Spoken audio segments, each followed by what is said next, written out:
let you get the stream started, and then we'll get ready. Did you ask me a question about balance and control? Maybe if we're efficient, we can be done before Brad gets here. Just talked about what Thanks, Brian. was Well, if everybody please rise, we'll start by the Pledge of Allegiance.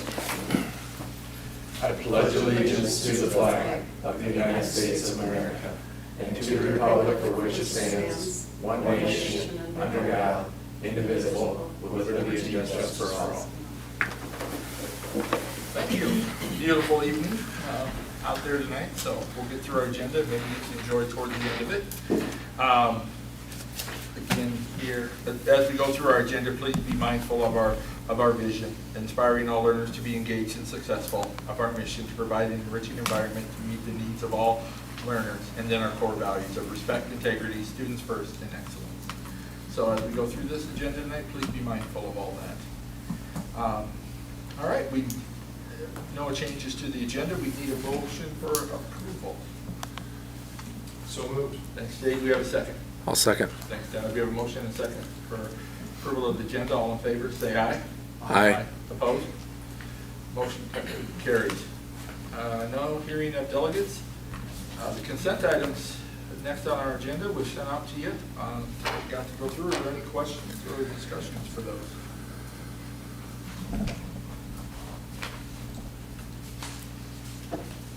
All right. And Lisa, did Brent get through the invoices? I know he's not here yet, Yeah. but, okay, thank you. So, all right, then we just need a motion for approval of the consent items. Make a motion to approve the consent items? Thanks, Todd. Do we have a second? I'll second that. Thanks, Jay. We have a motion and a second. Any further discussion? Hearing none, all in favor say aye. Aye. Opposed? Motion carries. Board reports, something we do. We're missing 3 right now, though. Yeah. So maybe we need to. Yeah, might want to postpone that, Postpone but that. think about if you have some thoughts or places that you would want to visit for your building assignment this year. Something we've done in previous years is had a board member kind of assigned to every building, and that's a link to communication as well as an opportunity to go and visit those buildings, and I think that's worked well. But with 3 gone, All like that. Don't be afraid to visit any building. You can also do what we had last year until we, update buildings that we maybe don't be going to more often. So, all right, we'll just postpone that one. Superintendent's report then. In the superintendent report, I have some enrollment information. We always look at this initially. The principals complete this table once we get students in the building in the seats. This is very preliminary. And also, this is different than our certified enrollment that we'll look at in October. Our certified enrollment is what drives our funding, but that number is our resident students. This number has resident students plus open enrolled students plus pre-K3 students, plus our preschool students that aren't funded at 1.0, they're funded at 0.5, as well as our transitional kindergarten kids who aren't funded at 1.0. So there's a lot more. These are actual kids, but we don't get funded at that same number. But it's a good thing to look at for comparison's sake. We can look at this year versus last year at the same time. You can see we have 463 high school students. That would also include our alternative location students. This year we had 458 at this time last year, so very, very comparable. 445 middle school students this year to 447 last year, very, very comparable. 190 at Lucia Wallace last year, 183 this year. Bryant, 206 this year, 193 last year. And keep in mind, that's where we've added 2 sections over the last 2 years. So that certainly makes sense that building has a significant jump in that time. Bertha Godfrey, 280 this year, 281 last year. So very, very comparable in 3 places, except for Bryant, where we have added those sections and we are a little bit larger there. So you do all that math, we're a little bit bigger, we think. Again, there's still a lot of movement in this. Before we get to our official count in October. October 1st, I think, is a Saturday this year, so October 3rd is our official count before we issue certified enrollment. But it looks like we're about stable is really where we are looking at our enrollment. Good to see. Comparing that through at least the last 4 years where I guess I put 3 on here where we have real good comparable data, it's the biggest group we've had in that time. Tomorrow is a big day. Tomorrow is the reorganizational vote. We've really sent a lot of stuff out there. We've had stuff in the newspaper. We've been on the radio, all over social media, all over our app. Big thing we want to remind everyone in the vote tomorrow is there's three items on the ballot. The first item is to simply reorganize the Laverne Community School District and the Algona Community School District into one. The second item on the ballot is the revenue purpose statement. Every district has to have a revenue purpose statement of how they're going to use their sales tax dollars. There's nothing different in this revenue purpose statement. You just have to approve a new one for the new district. Otherwise, it's identical to what we currently have.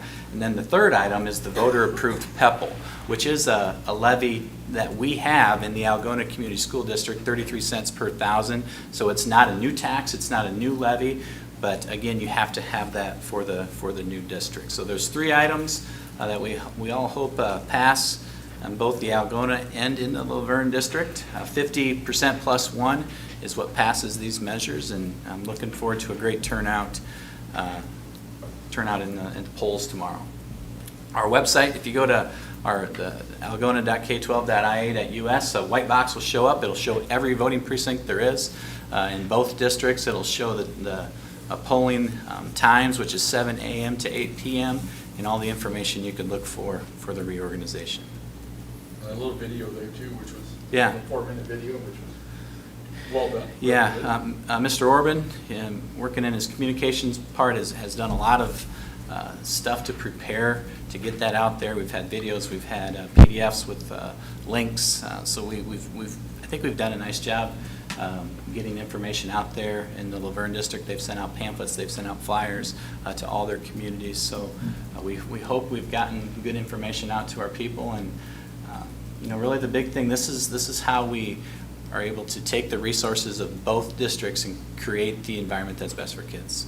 Oftentimes reorganization takes place because of financial concerns. This reorganization is not for that. This is just to simply create an environment that's best for kids. I think it's important to realize it's beneficial for both districts. Absolutely. To work together. Yeah. Provides a positive outcome for all Yeah. parties involved. No doubt about it. And each of the 3 items is a yes vote, correct? Is what we ask. Yes, yes, yes. That's what we would like. That's what we'd like to see, yes. Yeah. That's what we encourage Yeah. people to do. Yep. And there is 3 votes. Because I voted, I read through it, and, Yeah. it can get kind of Yeah. cumbersome, some of the Right. reading, so. Yep.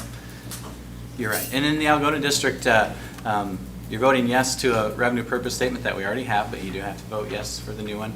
You're voting yes to PEPL that we already have, but those are some of the things that just have to happen for the new district. Good question.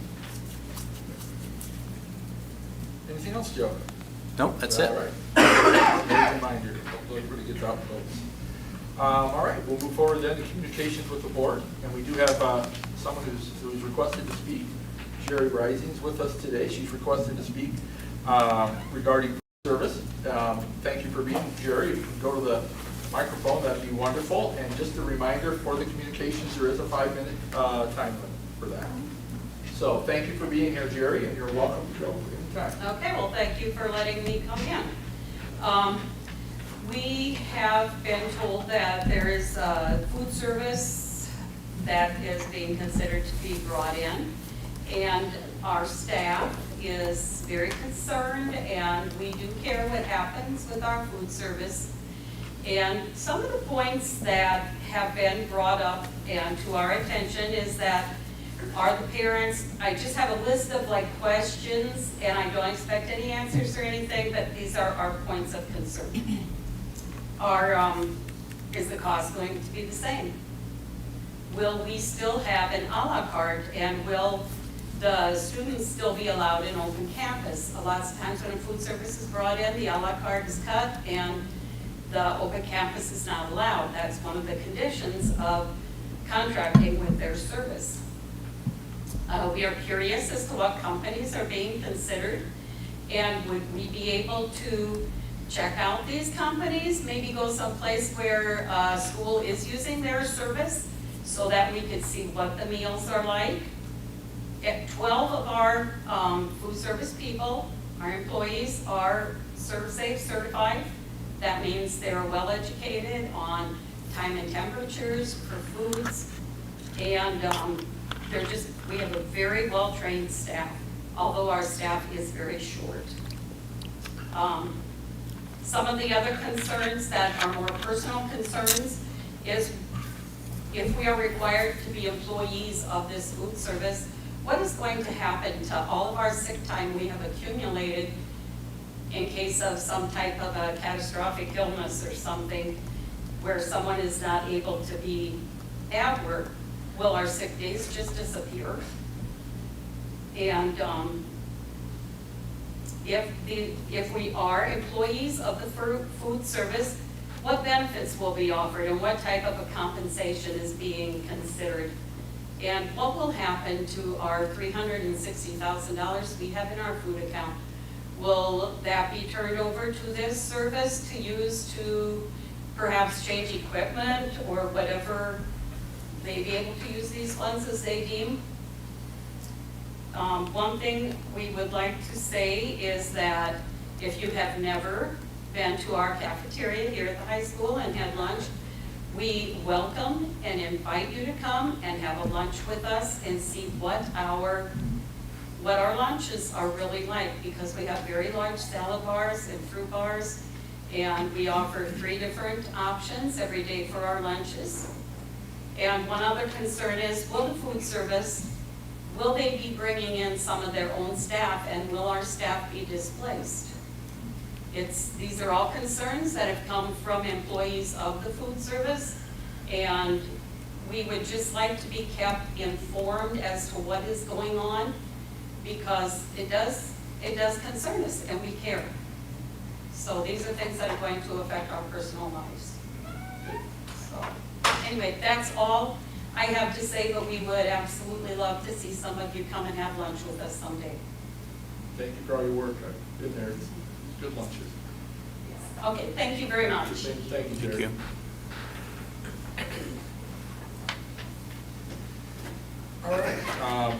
The other item on the communications board is the superintendent goals that will get sent out so that we can prepare them for next month. Yeah, we'll send out last year's goals as well as the school leader standards. So you can look at what our goals last year were. You can look at what the standards are, so we can develop ideas to put goals in place at our October meeting, which we typically do. So if you have any ideas towards those goals between now and October, you can talk to Rodney about those, and we'll send out that information to you in the next week. Just trying to make you aware of that, so please do look those over before our next meeting. Administrative reports. Tonight we have Brad Sudol and Jill Schucher with us.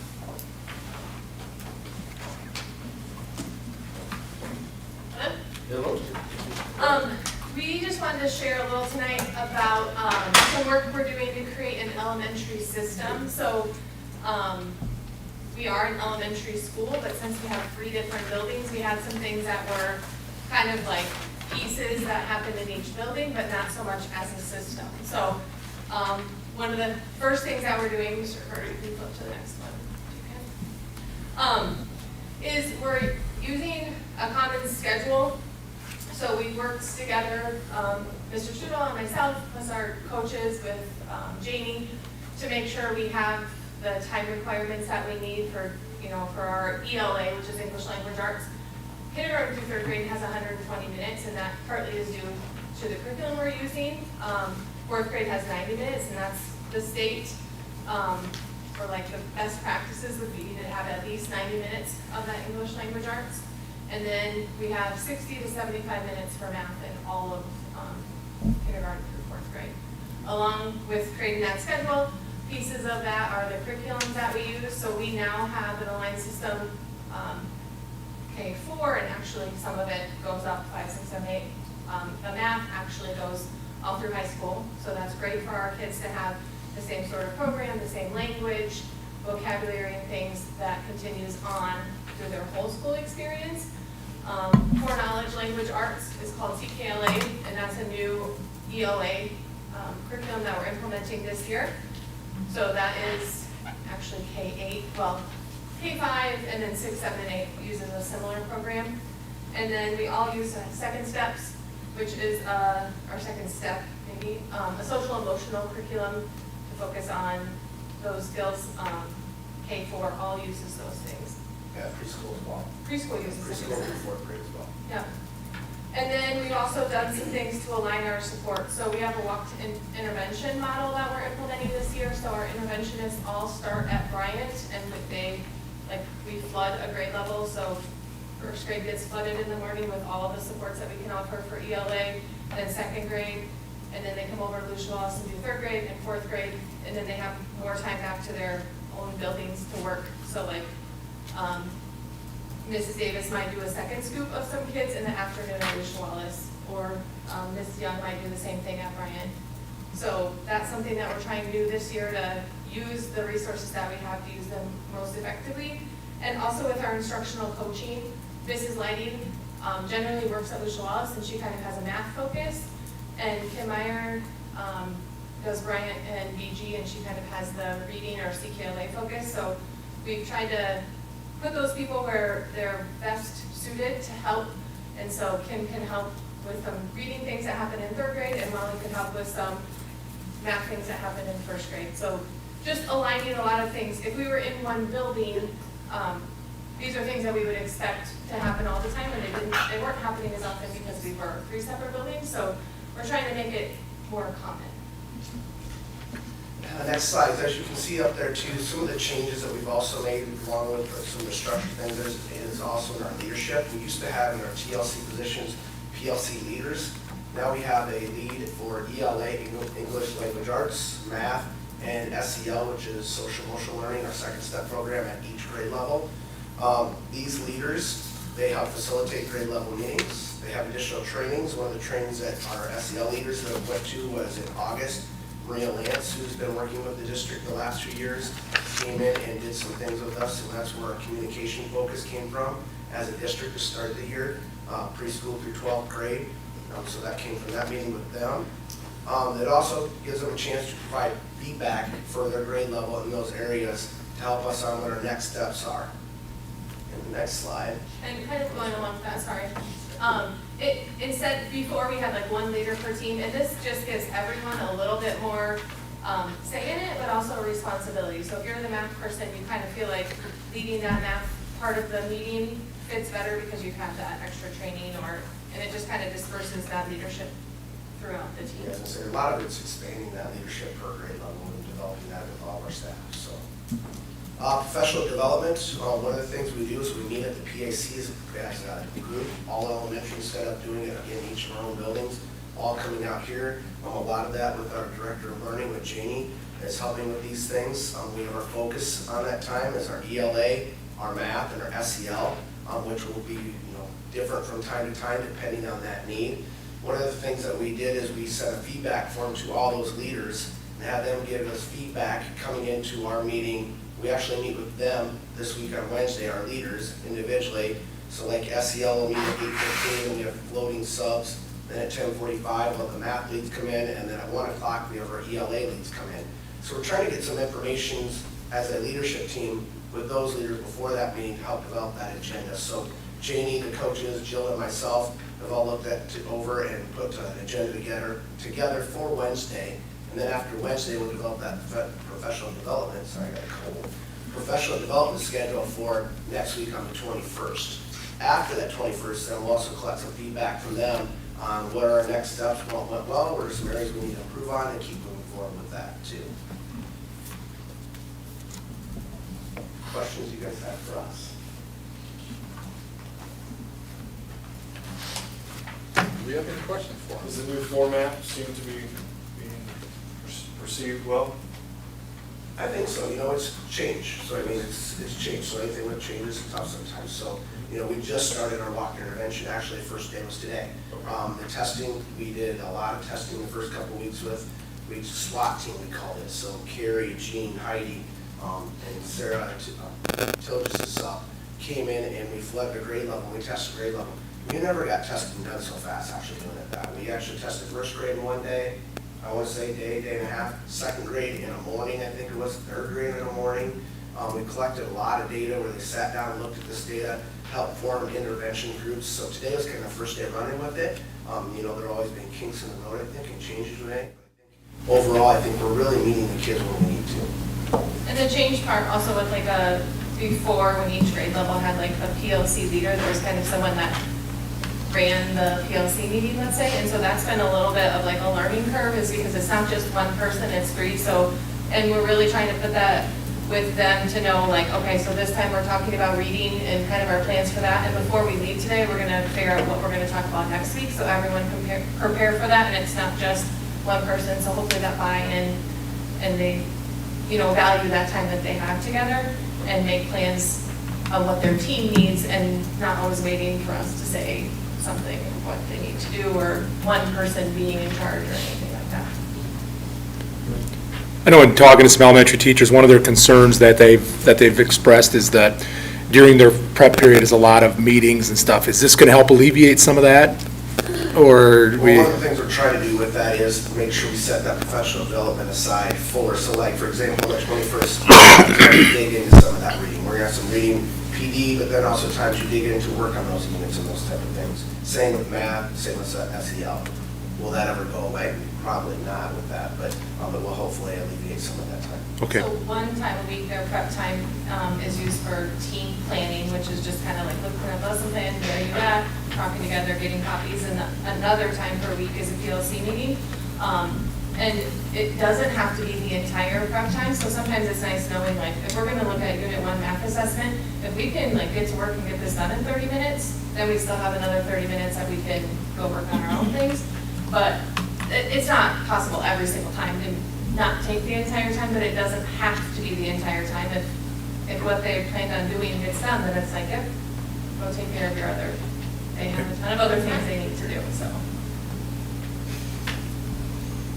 Yeah, I appreciate the effort with 3 buildings. Keeping them coordinated can only help support everyone, so thank you. Thanks, guys.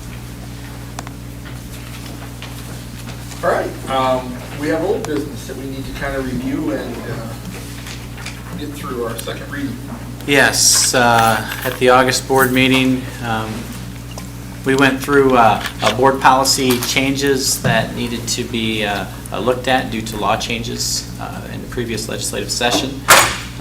We start with board policy 203, which is the board director's conflict of interest, which would be simply raising the amount a board member could make from $2,500 to $20,000. And again, I think this came about as shortages in food service, shortages in bus drivers, and you know, we all hands on deck to help fill these positions in schools. It could be very easily that someone could make more than that. So that's where that comes from. Board policy 402.2, child abuse reporting. In the third paragraph, the course will be retaken at least every 5 years. The change would be that the course has been taken. The certificate will remain valid for 3 years. So a change in how often that has to be completed. Policy 501. Question. Yes, They just have to do the child, they have to do the adult. they have to do both. They have to do the adult abuse as well. Okay. Board policy 501.14, open enrollment transfer procedures. There was a legislative change on that. There used to be a deadline that those had to be submitted prior to March 1st for the next school year. Those deadlines are now gone. There isn't any deadlines. A family could submit open enrollment papers at any time. So it gets rid of all of those dates and deadlines, whether you're a receiving district or sending district. And that has been impactful in our district. You know, we saw it last month in our open enrollment request. We'll see it again this month in our open enrollment requests. Something to consider as we move ahead is there at any time policy that we would want to consider of when we would not possibly accept an open enrollment? Right now, legally, we could not accept them if the student is not in good standing, such as suspensions or expulsions have occurred, or if we didn't have the special ed capacity or staffing for a student. Something we may need to consider with our continued growth in our elementary is if we could take all possible in third grade, for example. Do we have the room? Do we have the staffing to do that? That's very typical of some districts now who have those in place that they may not, depending on space available. So that's something for us to consider. Something else to consider with the open enrollment changes is when a child open enrolls from District A to District B, they are not eligible athletically or for extracurricular events at the varsity level. Both districts can agree for them to be eligible.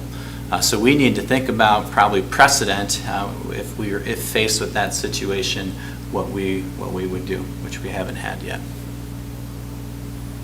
Board Policy 50115 as the open enrollment transfers as the receiving. Same thing, there are no longer deadlines for that. Board Policy 505.5, graduation requirements. It's set in there beginning with the class of 2022. That's now gone, so now it's just graduation requirements for special education students. Must complete those 4 years of English, 3 years of math, 3 years of social studies, and 3 years of science. Policy 507.2, the administration of medication to students. By law, students with asthma, it did say, or other airway constricting diseases. That is just airway constricting diseases, and respiratory distress is added to that. Board Policy 607.2, student health services. Really that we will get or parent consent for anything that we would do. That would align with typical practice in our district, whether it's a vision check or a hearing check. Our parents are notified prior to that or any type of screening. Also with that, the superintendent in conjunction with the health advisory committee, the public health nurse, the school health team, those are all part of ours. Public health being our school nurses helps us to ensure we're involving all those people. The last one, Board Policy 71004, is not a change due to a legislative change. It is a policy that the Algona Community School District does not have, but we feel is needed. The policy does reflect our current practices, but we didn't have it as policy, but is needed to help with our auditors in efforts to show that we are taking an effort to reduce negative school balances. That's something that always shows up on our audit every year, is we have negative school lunch accounts, and we have a number of things we have in place to shrink those, and we've been effective with that. And Lisa being in her new to us, she went back and looked. We certainly are effective, but having policy in place that this is what we do when a child or a family's account reaches 0 and beyond is probably good practice. Important to note, no child would ever not eat. That would never happen, and certainly we would support that, and the policy reflects that as well. So those are the second reading of those changes. We had the first reading, so today we would need a motion to approve. Yep. Any further questions? Hearing none, do we have a Motion to approve second reading board policy. Yep, there you go. I'll second. Yep, thank you. We have a motion and a second just to approve the changes to the board policy. Second reading. Just to approve them, I guess, so. Yep. Any further questions? Hearing none, all in favor say aye. Aye. Opposed? Motion carries. Move on then to new business. We'll start with the lighting proposal. We've had a lot of problems with our baseball lights over the past few seasons. They are due to be replaced. Really, as far as I know, probably original lights. I'm sure we've had bulbs and everything changed, but original setup and system. We even got to a point this year where we didn't have lights in one corner, and we questioned whether we could continue to play night games. We were able to resolve those to finish the year, but I would like to recommend the approval of a muscle lighting system for our high school baseball field. We do have capital improvement dollars available to do this, some that have been gifted to the district. I think this would be a good opportunity and a good project to use some of those dollars. Will the current electrical structure we have out there be sufficient for these Structure, units? yes, there is electrical work that has to be done. We would need to, in addition to the Musco lighting proposal, we would have to have electrician come in to wire those. We went through the same process in the softball field. We moved the lights over, electrician came in, ran to those poles. They're ran to the poles, we just have to update that a So little bit. we'll be using the same poles? We just- would not. No, It would no, be new it'd be new poles. pole, okay. New poles. And Yep. the bid has the Yeah, poles. Yep. yeah. that's- And this is, I mean, there's no plans to redo the baseball field or anything that we'd be spending money that we would regret spending. I think it's a really good question, Brad. I think there's a number of things we need to do on the baseball field. I would start with lights. I would go secondly to a backstop. But I'm and just saying, if we put in the lights, Yeah. lights are gonna stay where they're at. They will stay where they're at, That's the upgrade. yeah. It's not like we're Yeah. gonna come by later and Surface, say. our we should have surface put is a good surface.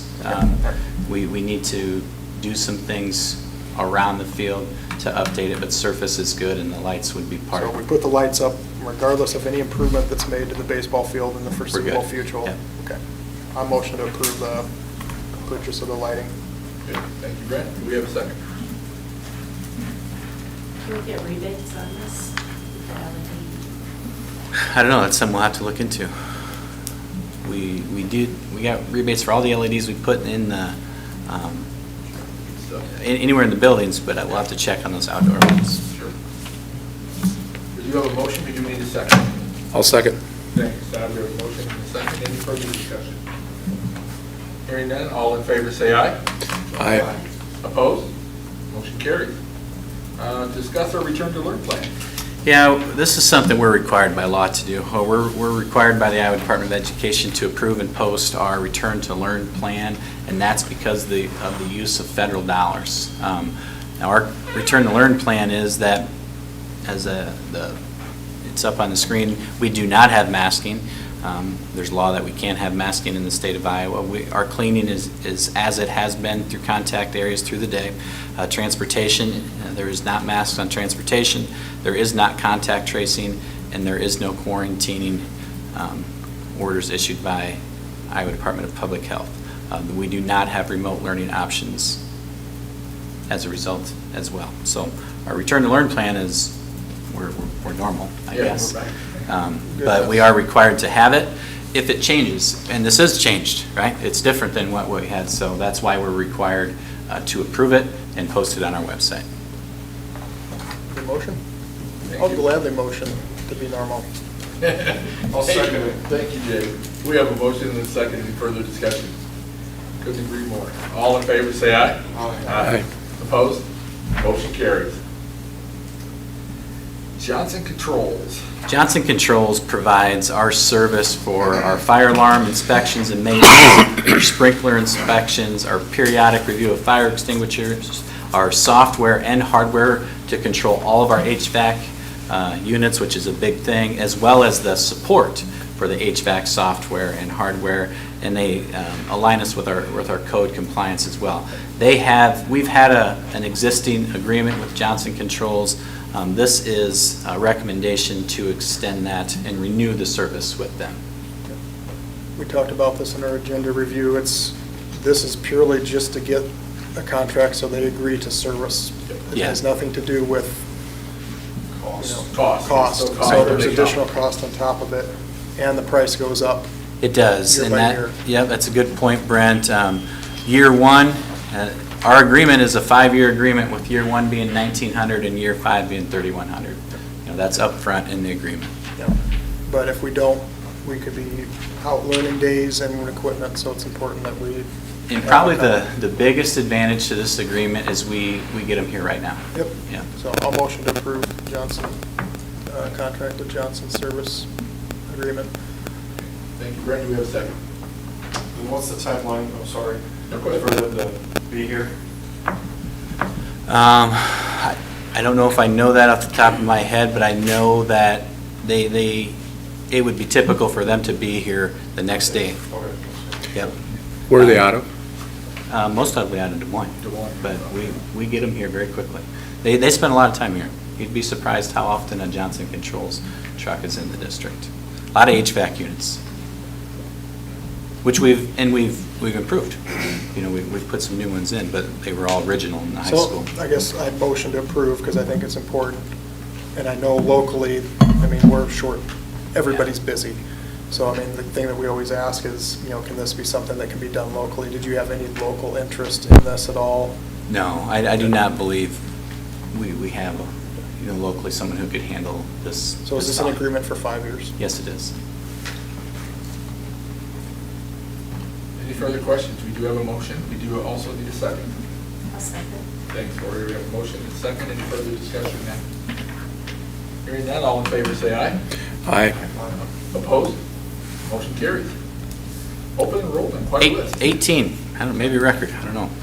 It certainly looks like it by size. We have 18 requests to the district. 8 of those are into the district, 10 of those are out of the district. I do recommend all of them. They all do meet the deadlines or state requirements. I will note that of those 10 out, I think 8 of those students have never attended the district. Some of them are some online, some of them are families who moved to the district and they're going to continue to go where they did go. So moved. Thanks, Jay. Do we have a second? Second. Thanks, Frank. We have a motion and a second. Any further discussion? Hearing none, all in favor say aye. Aye. Opposed? Motion carries. Iowa legislative priorities. I sent you last week the list. It's a pretty lengthy document of their priorities, but I will simplify that, and as a group we can have a discussion about it. This is something we do every year, as we send to the state, to the Iowa Association of School Board, our priorities that are important to us in the Algona Community School District. It starts with their beliefs, and then it moves into their resolutions. And I think the questions we need to ask ourselves are there issues that just aren't addressed that we think are important? Or are there beliefs, those longstanding items, do they represent our values? Are they the same as Iowa Association of School Boards, or is there something completely different? And then we select some priorities. I've listed 3 that we have had before, but I do think are impactful for us in the Algona Community School District. And the first is mental health. We have done a lot to provide additional support in our district for mental health, but we still lack the funding to support that. And I think the next step that would be valuable for districts like us is a per pupil or a funding stream that's in the funding formula to help fund mental health. The second is supplemental state aid. You know, funding drives everything that we do in the district. We talk about that a lot.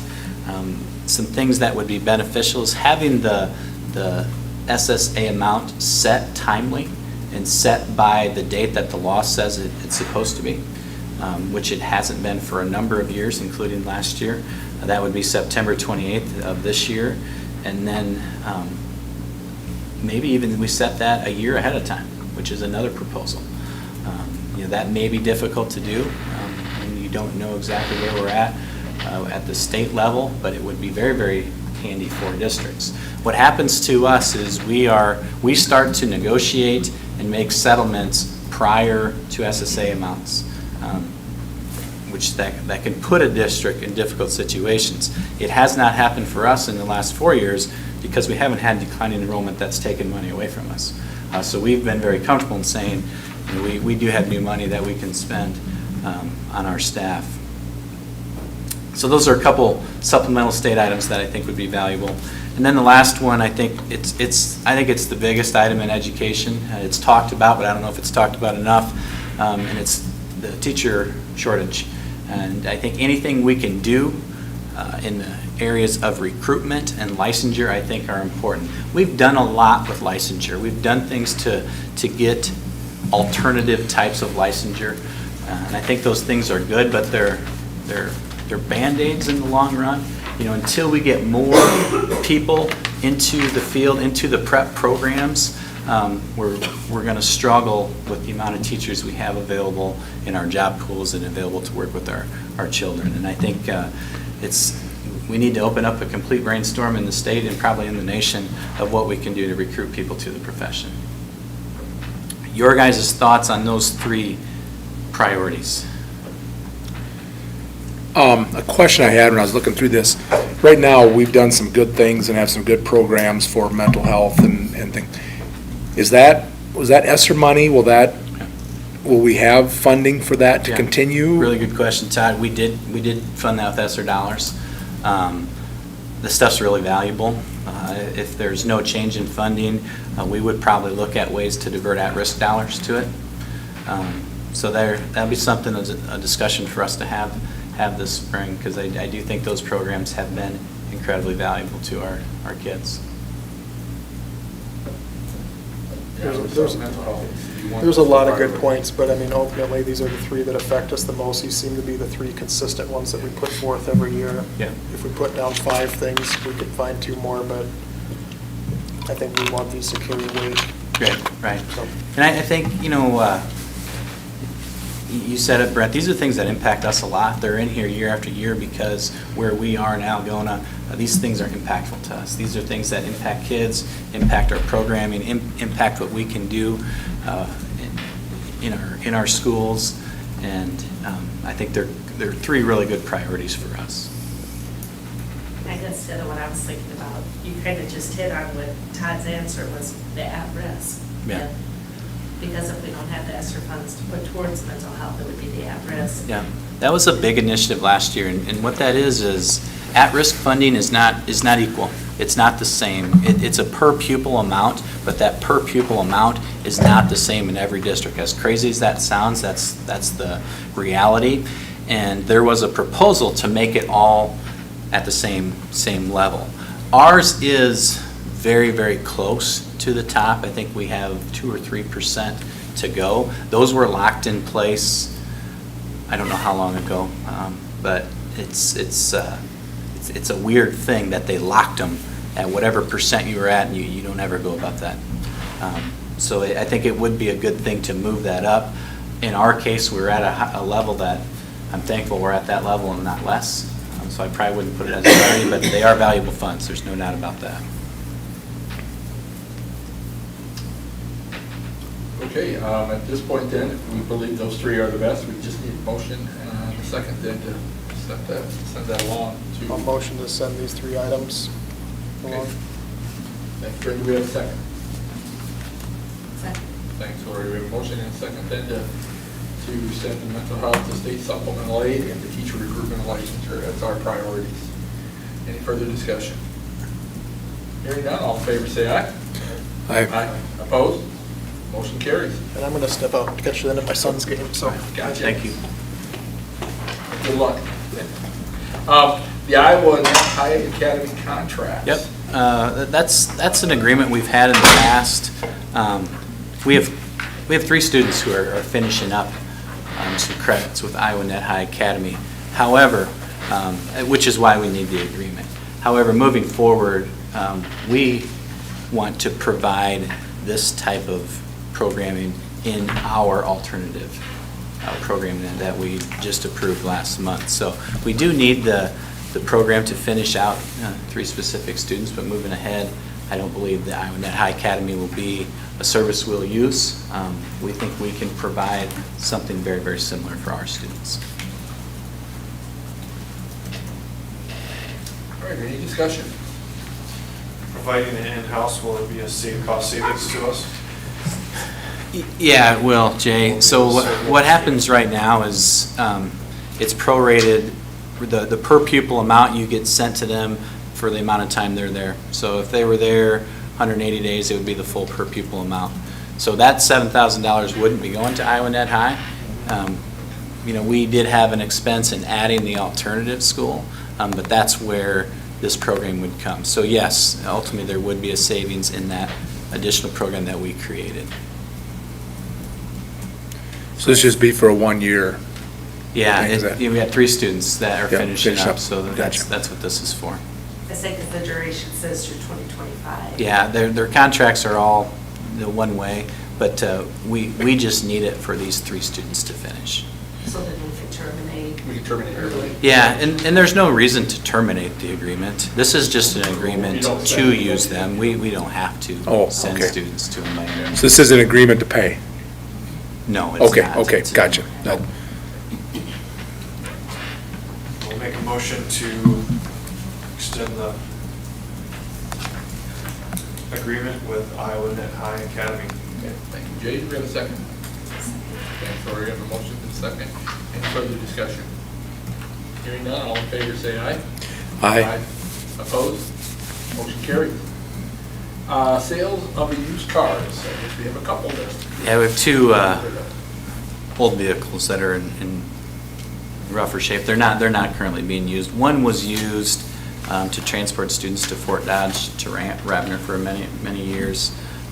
One was a driver's ed vehicle for a number of years.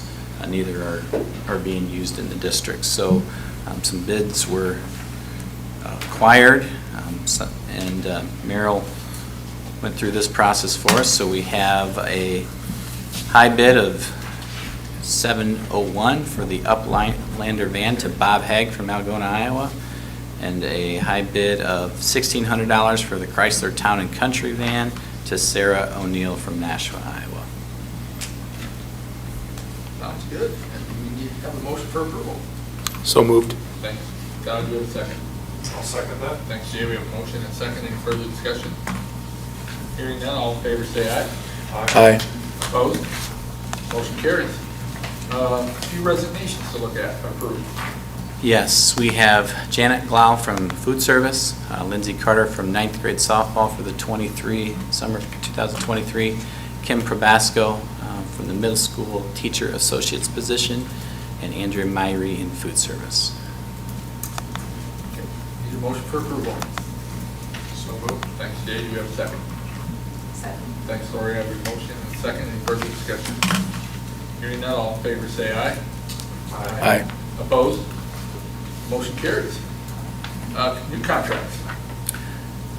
We just ended up a discussion with the alternative school. Brenda Geitenauer is who we hired for our alternative school teacher half-time, and then she works as a teacher associate for the other half-time. Really got that program off to a great start. Ben Gatton as a middle school football volunteer. Jeremy Rummel as a middle school football volunteer. Shelby Ellison as a Garrigan teacher associate. Lindsay Carter for the JV softball job. Drew Duff, regular bus route driver. Carrie Buss in food service.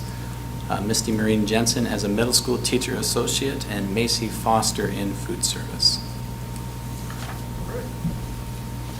How are we doing on drivers and associates? Yeah, probably 5 associates short right now. I know we're short 3 in the middle school, 1 in the high school, and 1 at BG, I believe. We are not full in food service yet, a couple short. They kind of mentioned that in their talk. So we're up and running. Just got to keep working at it, see who those people are out there. We've got a few applicants in lately that I know the principals are looking at and fighting over. But it's a struggle. As you guys know, it's a struggle. It'll be something that we need to continue to look at through this year, and our compensation and what we can do to recruit people to those positions. Move to approve the contracts? Todd, do we have a second? Second. Thanks, Lori. A motion and a second. Any further discussion? Hearing none, all in favor say aye. Aye. Opposed? All contracts approved. One more reminder to vote tomorrow for everyone. Thank you. Get out Yes. there and get that 7 vote. days in KC Hall here. Yep, in town, KC Hall, yep. So, all right, we're at that time. Motion for adjournment. So moved. Thanks, Dave. You have a second. I'll second. Thanks, Todd. We are adjourned. The games are still going. Go out and enjoy the kids participating. Drivers were just there. Okay. I know that Drew Duff from the fair. He seems like a nice guy. Yeah, Seems like a good we guy. hired some good people in. We really have. There's just not a lot of people to. Question. Monday, we went down to Humboldt to the JV game. Yep. Didn't think of it until I saw Kenny Grimm. Do we have any additional, I mean, it probably doesn't happen very often, but I mean, that's a national holiday. Do we have any additional compensation for driving on a national holiday? I just, No, if you're asking what's in the. you know, because I mean, that very well could be the only